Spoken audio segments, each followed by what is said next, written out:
चतुर्दशी व्रत कथा। प्राचीन काल में सुमंत नाम का एक नेक तपस्वी ब्राह्मण था। उसकी पत्नी का नाम दीक्षा था। उसकी एक परम सुंदरी, धर्मपरायण तथा ज्योतिमय कन्या थी जिसका नाम सुशीला था। सुशीला जब बड़ी हुई तो उसकी माता दीक्षा की मृत्यु हो गई। पत्नी के मरने के बाद सुमंत ने कर्कशा नाम स्त्री से दूसरा विवाह कर लिया। सुशीला का विवाह ब्राह्मण सुमंत ने कौंडिन्य ऋषि के साथ कर दिया। विदाई में कुछ देने की बात पर कर्कशा ने दामाद को कुछ ईंटें और पत्थरों के टुकड़े बांधकर दे दिए। कौंडिन्य ऋषि दुखी हो अपनी पत्नी को लेकर अपने आश्रम की ओर चल दिए, परंतु रास्ते में ही रात हो गई।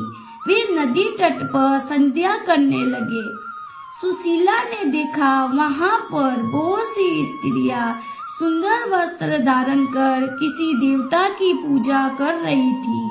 सुशीला के पूछने पर उन्होंने विधि पूर्वक अनंत व्रत की महत्ता बताई।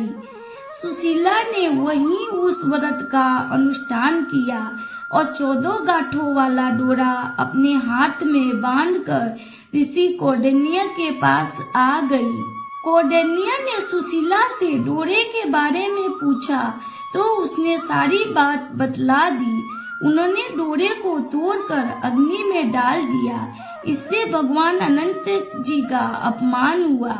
उसके बाद ऋषि कौंडिन्य दुखी रहने लगे। उनकी सारी संपत्ति नष्ट हो गई। इस दरिद्रता का उन्होंने अपने पत्नी से कारण पूछा तो सुशीला ने अनंत भगवान का डोरा जलाने की बात कही। पश्चाताप करते हुए ऋषि कौंडिन्य अनंत डोरे की प्राप्ति के लिए वन में चले गए। वन में कई दिनों तक भटकते भटकते निराश होकर एक दिन भूमि पर गिर पड़े। तब अनंत भगवान प्रकट होकर बोले, हे कौंडिन्य, तुमने मेरा तिरस्कार किया था, उसी से तुम्हें इतना कष्ट भोगना पड़ा। तुम दुखी हुए, अब तुमने पश्चाताप किया है। मैं तुमसे प्रसन्न हूँ। अब तुम घर जाकर विधि पूर्वक अनंत व्रत करो।